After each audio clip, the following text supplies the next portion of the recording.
Forecast. With me today, to my right, is Alex Pastrello. How you doing?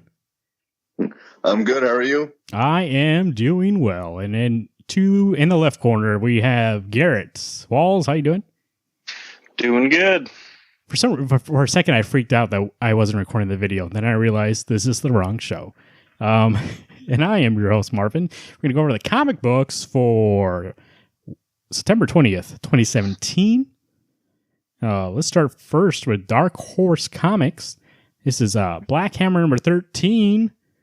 This is Jeff Lemire, and is our regular artist back? No, Dave Rubin is going to be on this book.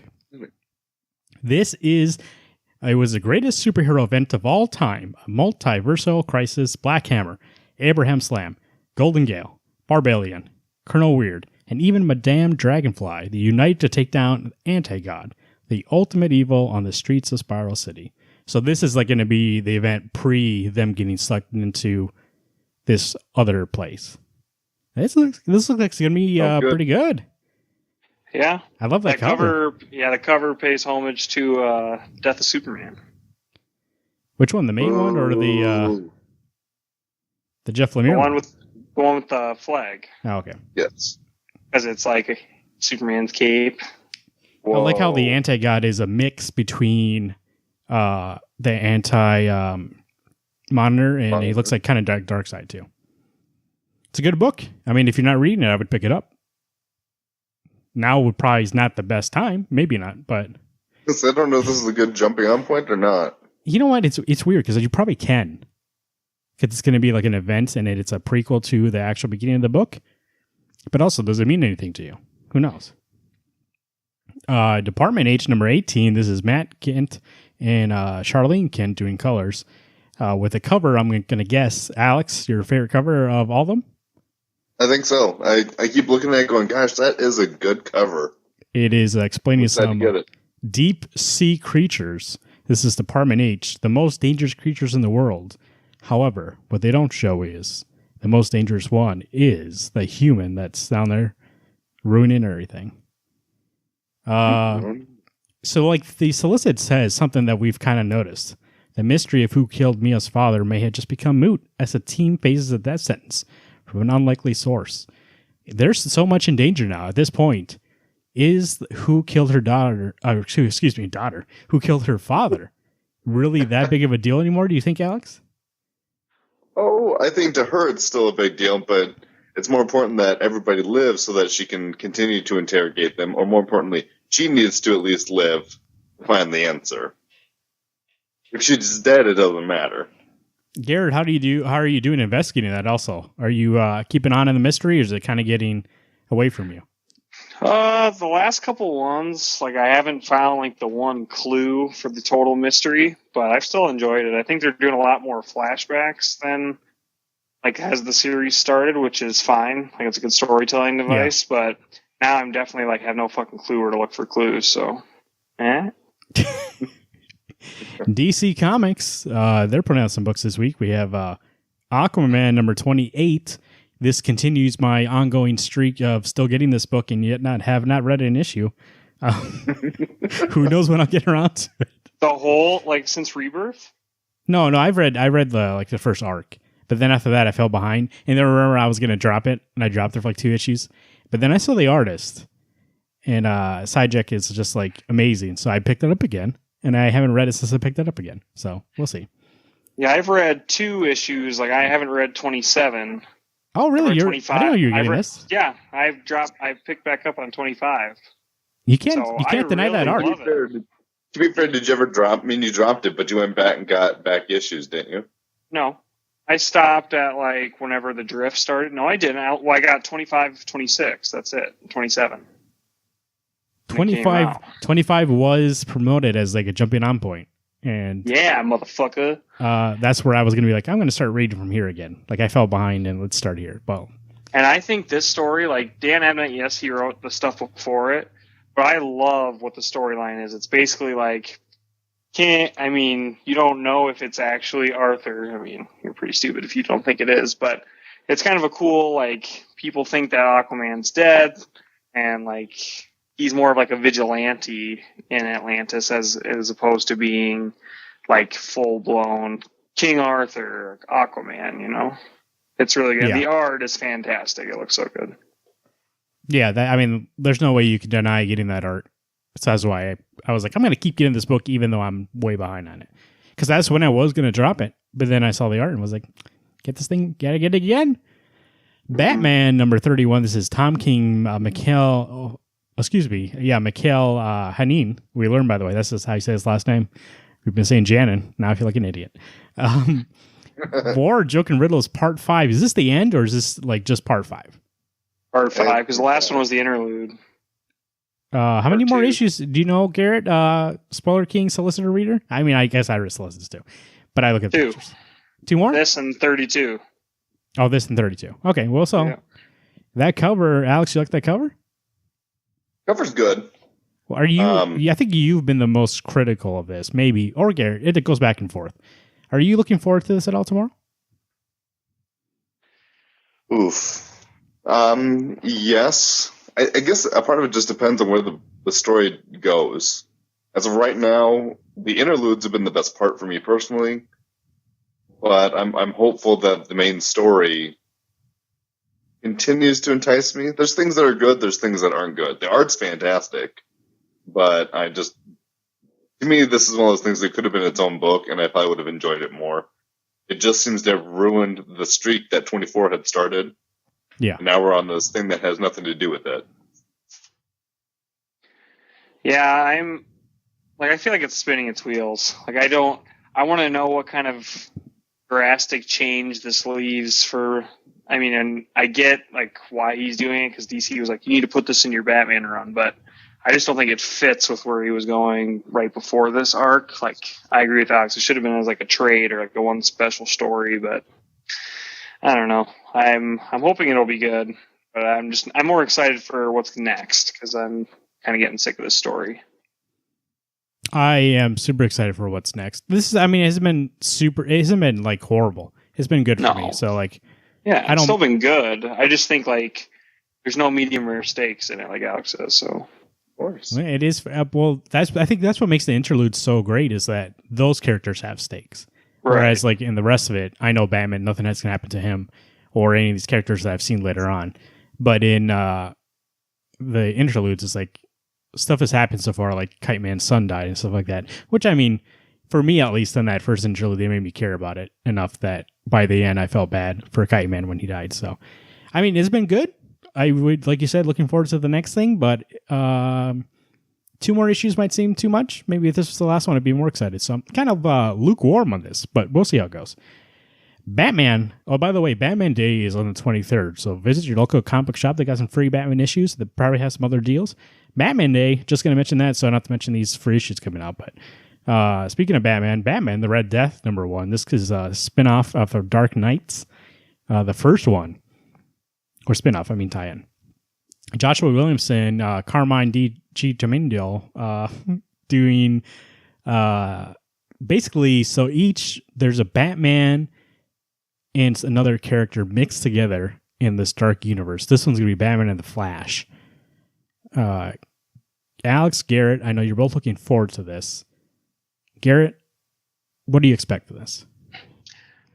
I'm expecting something to blow my mind. Like, I love that it's the same creative team as the Flash, and so I'm hoping they can bring. Basically, it's like the anti-equation of what the Flash. I don't know what I don't know what any of these metals are going to be about, but you assume that they're evil, or dark. So it's going to be cool to see Flash twisted and, like, instead of being negative Flash, he'll actually have a purpose with his oppositeness of who he actually is. So I like the concept of, like, a cunning. I don't know how in depth they're going to be with it being an actual Batman and a character, but, like, if he's as smart as Batman and he's the Flash, like, that's a guy you're going to be fucking scared of for sure. Alex? So I'm excited. I'm actually, normally I really do hate events. I'm excited for this tie-in, knowing that it's a one and done. So I get to see this character, and maybe I'll love this book. Maybe I won't, but it's only going to happen the one time for me. So I'm excited to go get it tomorrow. It looks pretty interesting. Just look at the preview real quick. So it's a nice little. It looks like it's takes place in the Dark Universe. It looks like, at least, I'm not sure, or some other universe. So at least, like you said, one and done. You could probably, if you're new to DC and you got in on Metal and you're confused a little bit about that, this at least I think we're all going to be new to. So you can enjoy this, and this will be something you will know as much as we know. I'm assuming there might be Easter eggs, but from that standpoint, at least you'll know something. Batwoman number 7, Fear and Loathing Part 1. Margaret Bennett, I believe this is the first issue she's by herself. Fernando Blanco doing the art. Was it Garrett or Alex said that they've been enjoying the last couple of issues of Batwoman? I've been enjoying it. Oh yes. I didn't enjoy 4 and 5, but I thought 6 was awesome. 6 is great. And so I will continue to get 7. I want to see if 7's good. I see that it's got Scarecrow in it, which, depending on if Scarecrow is written well, I'll enjoy this book. That cover looks great. Yeah. Like, it looks fucking intense. Did you look at the internal art? The interiors? Mm-hmm. It looks pretty great. Like, I don't know, Blanco's been on the other issues, but it kind of looks like I want to say almost like an AHA kind of, but it's more colorful than that. So the layouts at least look like AHA. It's pretty good. Looking forward to it. Green Arrow, number 31. This is Ben Percy, Otto Schmidt doing 2 issues in a row. What is this? Yeah, baby. What this guy? He's upping his issue count. Hard Traveling Hero finale. He's been trying to get with all these heroes each issue. Looks like in this one, it's going to be the whole Justice League. They all come together for this story. Garrett, how's Green Arrow been going with this run of issues with all these superheroes? It's been great. Each issue has dealt with like a member of the Justice League, and this one is the culmination of everyone. So it's really involved. Each character's kind of had their own issue with Green Arrow, and so this is going to be the whole, like, if this was the end of the movie, like, this is the part where it would be, like, and I'm so pumped that Otto Schmidt's doing the art. So great way to end an arc. Otto Schmidt, I almost thought about getting Green Arrow 30 when I was at the shop, but I got actually Astral City instead, so kind of lost out. But actually, I'm like, if you want to get a Green Arrow, I believe this arc would be good because it visits all the Justice League. You can kind of know those characters. It's a nice place, actually, if you want to get into DC in general. Jump on those Green Arrow issues. Green Lanterns. This is Sam Humphries, Carlo Barbera, Matt Santorelli. This is issue 31. Out of time finale. Garrett, Green Lanterns. How are you liking this arc? It's grown on me. At first I was like, now it's a lot better. And it's kind of bittersweet that it's Sam Humphries' last issue on Green Lantern. So. Sam Humphries leaving, Tim Seeley coming in. I believe, I'm not sure if Tim's taking over 100%, if that's been announced, but I know at least for what we know it's coming out, Tim's going to be on it. Also, I'm not sure, does Nightwing come out this week? It does. We'll talk about it when we get to Nightwing, but yeah, Sam said last issue, Sam did a great job with this. He, in a way, redeemed himself in my eyes. The good guy's a good writer. He just needs some, like, when you give him something fresh and new, he ran with it. And I think he took 2 characters that were okay and made these 2 characters great. And I actually love these 2 characters. Like, I want to see them in other stuff now. But my only, the only fear you would have, it's like any fear you have with any other writers, that people aren't going to know how to write them. But at least for these 31 issues, I know that these 2 characters were unique, had their own voice, and like had some character development. Like from the first issue, think back the way they were, way different now. And like they grew as partners, and they grew as individuals, and learned the power of the Green Lantern ring, and that's the power of will. I can't. If anybody came to me and was like, I want to get into Rebirth, Green Lanterns, I'd be like, well, actually we did. Like when John Runyon was on the show, friend of the show. We're like, get into it. And he's been reading it since then. It's great. It's amazing. Oh, it's been so good. Green Lanterns. Get it. Like you said, it's the last one. But you can find on Hoopla, actually, they have them also. They don't have all of them, but they have what's out so far. So go on there and get those. Injustice 2, number 10. This is Tom Taylor. This is Juan Abaran, Daniel Sampri, Garrett. Well, that cover's pretty colorful. Nice. I like that color. I mean, the color on that cover. How's Injustice 2 going? Yeah, it has been just as great as every single issue of Injustice. Okay, I shouldn't say every single issue, but every iteration of the video game adaptation, especially with Tom Taylor at the helm.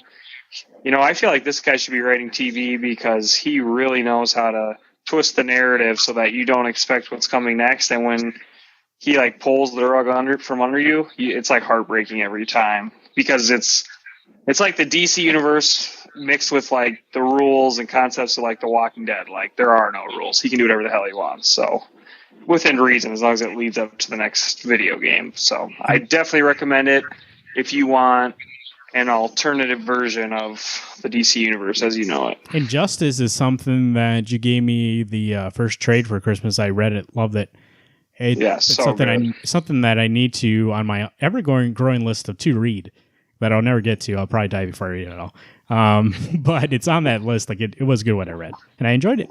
So, like you said, if you want to get to DC, but you think it's too much continuity, even though we told you don't worry about it. If you are worried about it, Injustice has his own.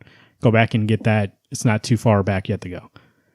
The next book on the list, I won't talk about this issue specifically, but I'll talk about some news. And we should have talked about this on the show when we couldn't think of anything to talk about. But Justice League has a new writer starting on issue 32.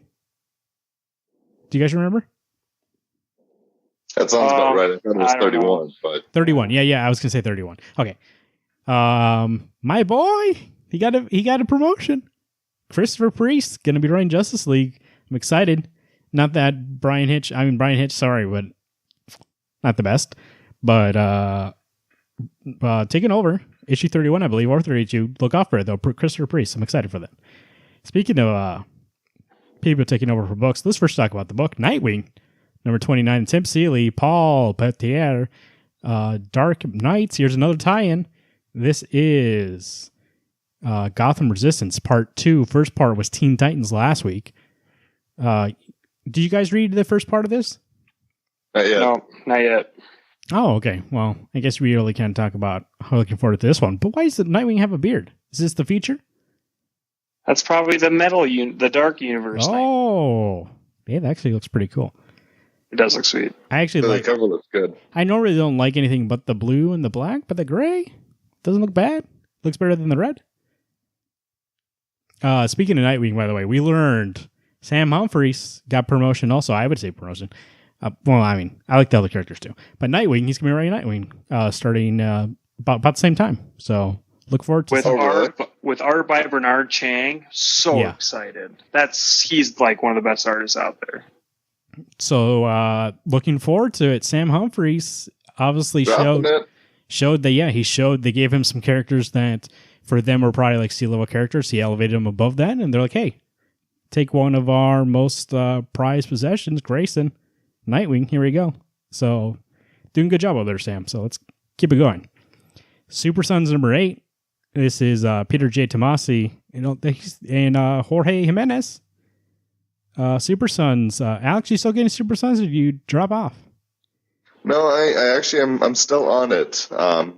Jimenez was doing the art for 7, and it looked really good. And so as long as he's on the book, I'll continue to get it. 6 was kind of a shit fest for me. I wasn't impressed, but it wasn't Jimenez who did the art, so with him on 7 and 8, I'll stay on. Garrett, did you like 6? I didn't think it was horrible, but yeah, it wasn't Jorge Jimenez, so it wasn't as great. So it was like you were missing him the whole issue. But, I still love these two characters interacting with each other, so it was still I still felt that Tomasi's writing was still pulling it along for me. Superman number 31. This is the aforementioned Peter J. Tomasi with Patrick Gleason, Doug Mankey, Jaime Mendoza on art. This is a Lois Lane issue. Hey, this is what Alex is talking about, the scenario. Just like TMNT, no Turtles. Superman, no Superman.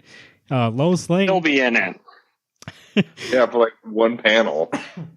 Lois Lane is after the interview of a lifetime, the subject of her Daily Planet article, Deathstroke the Terminator. Buddy, he's in this book too? Determined to get inside the mind of a killer, Lois Lane follows a trail of bodies across the globe and comes face to face with the ultimate assassin. Looks like Superman's half a world away, so he can't be there. But Lois Lane, actually looking forward to it. I like when these like one-shot issues, they usually turn out to be the best, especially in Superman. What about Garrett? What do you think? It's a two-parter, first off. Oh, well, two parts. Yep. And no, I'm excited for it. Like Green Lantern storyline was the Sinestro storyline was freaking awesome. And like, I kind of love the fact that we're kind of bouncing around different stories and there's still like a narrative going through them all. Because I know we're basically trying to kill time till Doomsday Clock now. So if Gleason and Tomasi keep this up, like still one of the strongest books out of Rebirth. Alex, what do you think about an issue without Superman, if it turns out to be that way? I'm open to the fact that Superman's world revolves more around other characters than just Superman. So as long as it's well written and the art's good, I've got no problem with it being Lois Lane related. What do you think? He'll be in it. What do you think about Deathstroke being in this issue? For a panel, so don't worry. I'll make mention of it on the show on Thursday. Going, oh fuck this shit. Where's that Superman? You put his name on the fucking title. He ain't in it, but 4 panels. I'll pull it here. Don't worry. Lois is going to be interviewing. She's going to be broadcasting that Superman and Deathstroke are fighting each other clearly. So, yeah, I know you are a loser, but Trinity number 13. This is Rob Williams still with this Dark Destiny Part 2. This is what I'm going to be calling my sabbatical from Trinity until it gets back to Francis Manapul, so I'm not going to get this. But I know at least Alex has to get this in his head. So, Alex, are you looking forward to Trinity 13? God, no. I tell you what, Francis Manapul, you are aces, and anybody who's on this book other than him on art and writing, you're doing a disservice to the fans of this book, the fans of these DC characters. Is Manapul even coming back? Who knows? Because if he's not coming back, I'm just going to drop this book. Because I tell you what, that last issue was shit. Yeah, I'm going to do some research, but before tomorrow. But yeah, I am not. Well, Garrett, tell me if he's not going to get on it, then I think you and me both need to jump off. I might be done even until Manapul comes back. I think I can do it because like that first issue was shit. And I'd rather, if it's like 4 months until he comes back, I'd rather wait for him to be back on. Oh, yeah. I have it right here. Let's check it out. Oh, never mind. Hold on a second. That's Trinity from 2008. I thought I had the information. Oh, here it is. Let's see who we have here. This is coming out in December. Trinity number 16, written by Rob Williams. So, and it's a new arc. So, I don't know. At least I don't think Francis is solicited. I thought he was just taking a break. We'll see though. At least until December, he's not going to be on the book. So, I'm done then. Nope. Yep. I think I'll drop it then. There's no reason to keep getting a book that I'm not enjoying. Let me ask you a question, Alex. Let me get inside the mind of Pastrello. By the way, I'm going to pitch that show, The Mind of Pastrello. Let's put that on TV. Francis Manapul comes back in issue 20. Do you have to go back and get the ones you missed, or can you just jump on? You know, I think in all honesty, I don't know. It's a hit or miss. Like, I want to say I could just get back on 20 because by then it's going to be a brand new arc. I doubt. Yeah, if it makes they probably won't even reference it. Let's say they don't. Let's go and name that scenario. It has nothing to do with what happened in those issues that you missed. Then no. If there's not going to be any footnote going, by the way, if you want to know what happened, read Rob Williams' run, then no, I'll be fine. Alex, if you do that, I'll embrace you just like Rocky embraces Adrian at the end of the movie. So, Wildstorm number 7, Warren Ellis and John Davis Hunt. This is the 7th issue of what, 24 or 25? I forgot. 24. 24. How you guys been enjoying Wildstorm? Dude, I binge read 4, 5, and 6 like a month ago. This book is awesome. The art is so amazing by Davis Hunt. Oh. It's, yeah. I think it's being contained like that. Warren Ellis can tell you, like, since he knows it's 24, he can plot out the story better. And it's pretty fun. So if you're looking to get, I mean, it's something that has prior continuity, but I don't think you really have to know anything, because I really don't know anything about Wildstorm. I'm kind of like here and there, but not really that much. And reads fine.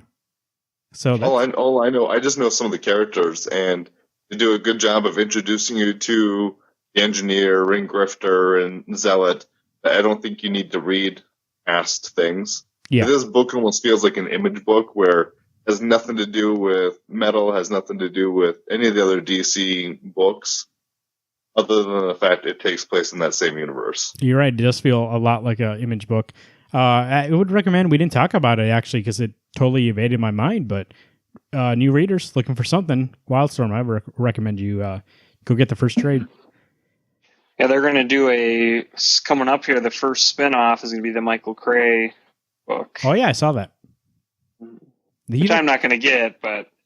He said that they're only going to do like one spin-off at a time, so like that way it's not a million books going at once. So right. I like that character, so I might.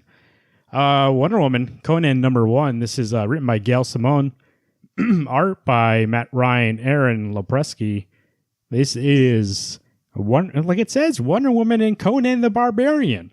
What more do you have to know? We have a legend of the DC universe and a legend of his own. Co-published by Dark Horse Comics, $3.99. So I think this is a limited run. If I remember, it has to be. It's not going to be ongoing. It's one of 6. So if you're looking for something that is probably going to be action heavy, I'm assuming Conan. You know what I mean? But you might get another side of it. That actually is not a bad pairing of people. That's a very interesting book. I have to look at the art. I want to see what the art looks like. Alex, I can't say whether or not I want to get it. I said that's my selling point is that it's Wonder Woman and it's Gail Simone writing her, so it could be really good. I was gonna say if this book has any chance, like this concept has any chance of being good, it's Gail Simone that's gonna make it good. So it has a good chance. I may give issue 1 an opportunity since they're not going to get Trinity. So why not? It's the same price. That's a good motto. Try something new, out with the old.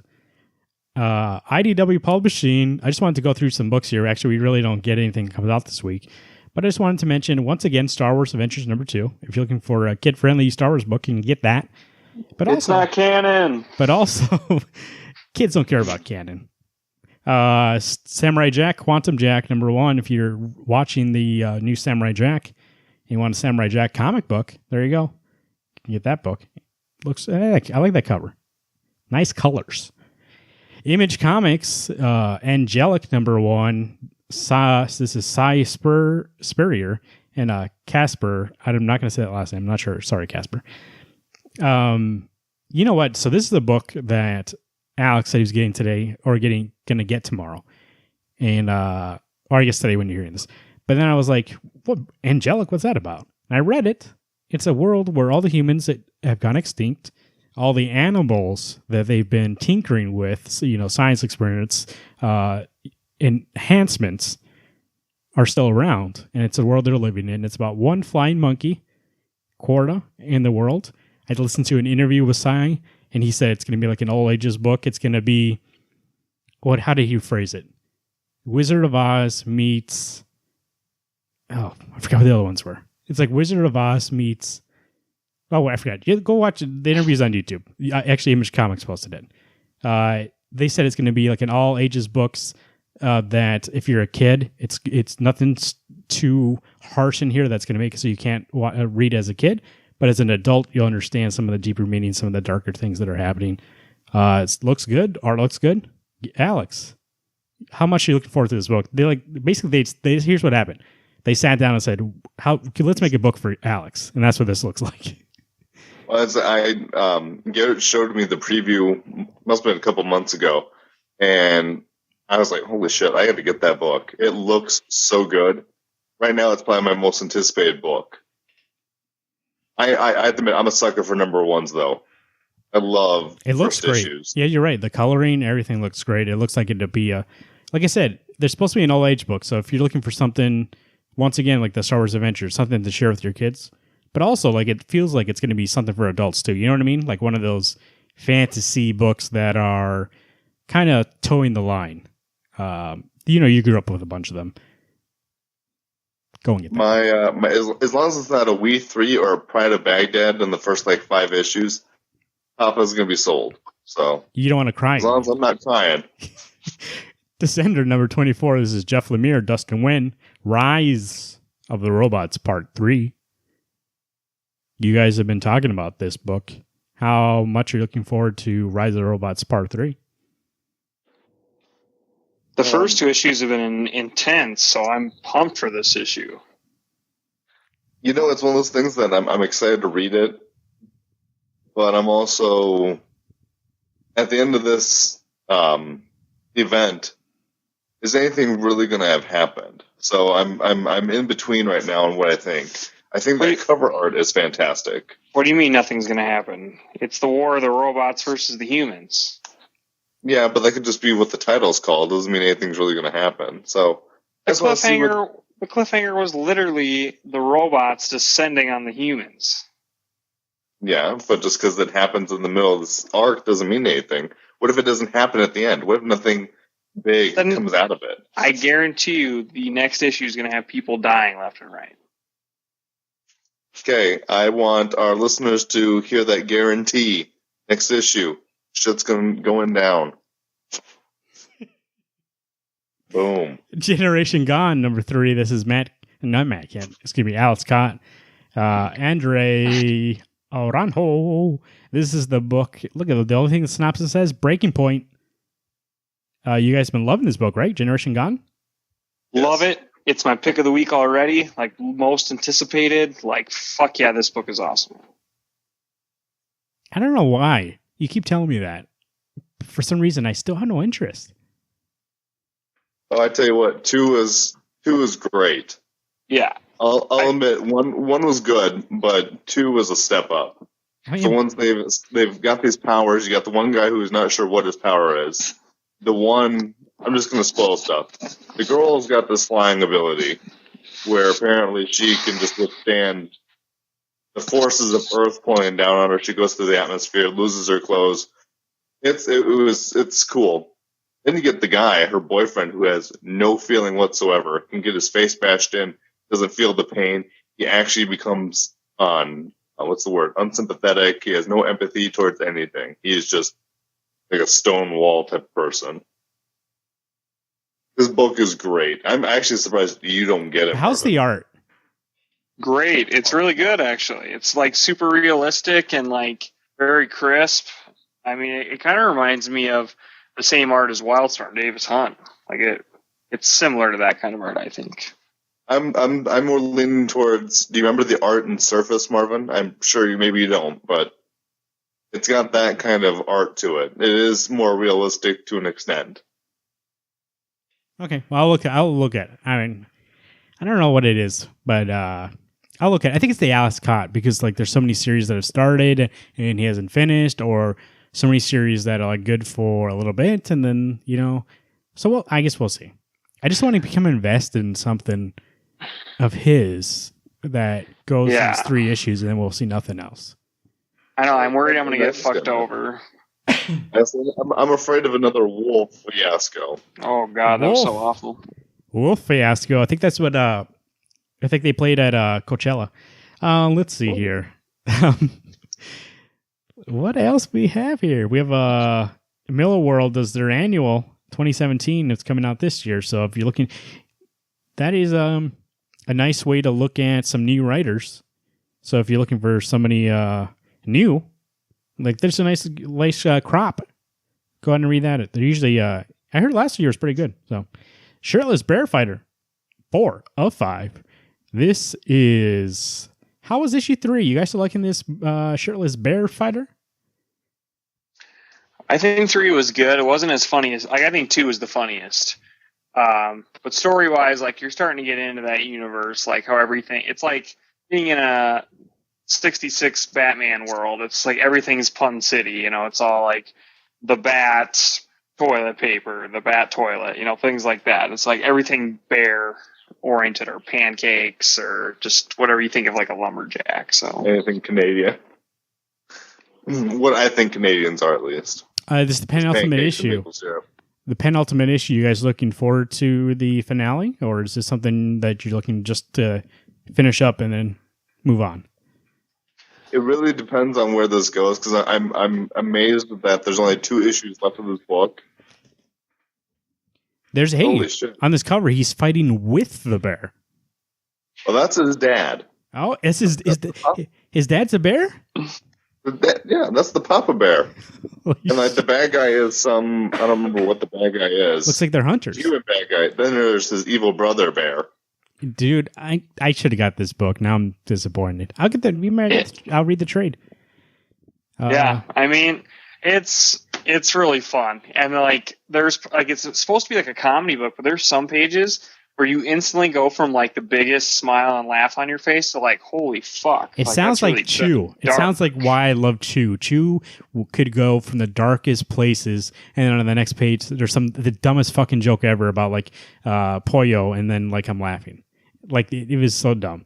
But it was dumb, but yet it would make me cry. Dumb tears. This is the same writer as Scales and Scoundrels, which I realize we haven't read yet, but it makes me more excited to read Scales and Scoundrels just for the fact that I'm sure it's going to have those touching moments, and it's also going to have that stupid shit that I can't wait to see.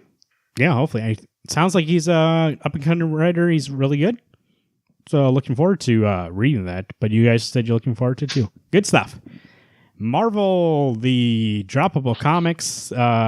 We actually conversed before we started. All 3 of us. None of us are getting any books, right? Nope. For the first time ever. Right now, there's nothing worth my time. In Wednesday Comics history, in Wednesday Comics, in our friend history, not one of us has one Marvel book. Like that's how many books we've dropped from them. And then, you know what? I told Garrett their solicits aren't really making me want to jump on any books, except for obviously Captain America, Mark Waid. That you're just plain dirty with that, but. But any of the other, like their tagline for Marvel Legacy is where every book is an event, and that's not something I really want. I'm looking forward to just like some characters, get back to the characters. And I'm looking through this here. Is there anything like we would have got, like Alex, you would have got Peter Parker's Spectacular Spider-Man, but you decided to drop it because you not really feeling it, right? The thing is that Chip Zdarsky is writing it, and I like him, but maybe it's not his writing that I like, because this book is so wordy, and usually he's spot on with the comedy. That this doesn't feel like this is hashtag not my Spider-Man. He's almost too stupid. Do you think maybe like where does this take place in continuity? Do you think maybe that other Spider-Man books are just restricted on like they can't do certain things because of Amazing and because of Dan Slott's like plans? Very well. It's very possible. Because right now it's got to be current though, for the fact that Johnny is an Inhuman in this book. Yeah, it is current. That's what blew my mind. I asked Corey, I'm like, "Is this in the current? Like, is this in the past? Like, I thought it was in the past." And he's like, "No, it's current." I'm like, "This makes no fucking sense. Like, why?" So it basically is trying to tell Spider-Man stories. It'd be like having a Spider-Man TV show where you couldn't call him actually Spider-Man. You know, it's just like that weird, awkward, uncomfortable, like we can't really change the main Amazing Spider-Man story, but this is all the side stuff. Well, okay, so you remember when Spidey came out and it was that 12-issue run? That was fucking good. They never called him Spider-Man. He was always Spidey or some other verbiage of Spider-Man other than the name. Yeah. And that was actually a pretty good book. The art was good. The writing was really good.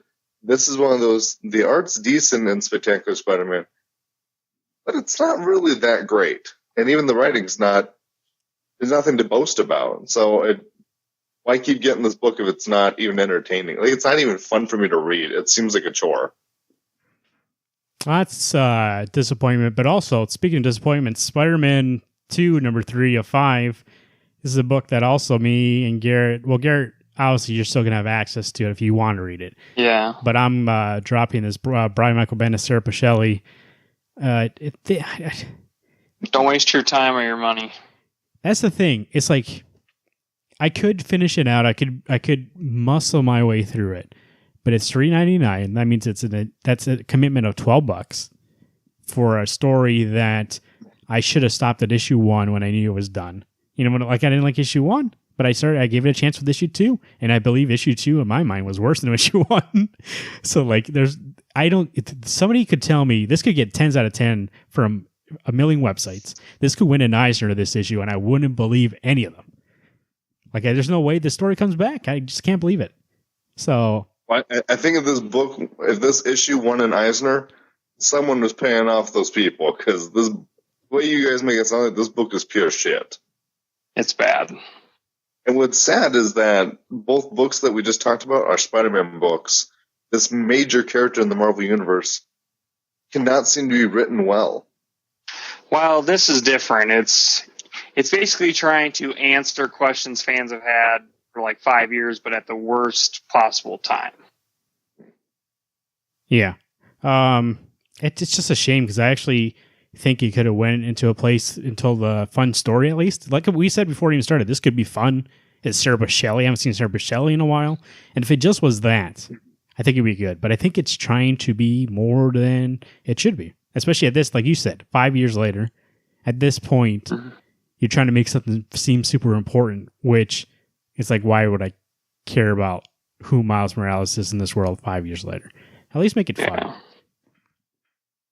Let's see here. Anything else? No, I think from Aftershock, there's the World of Animosity #1.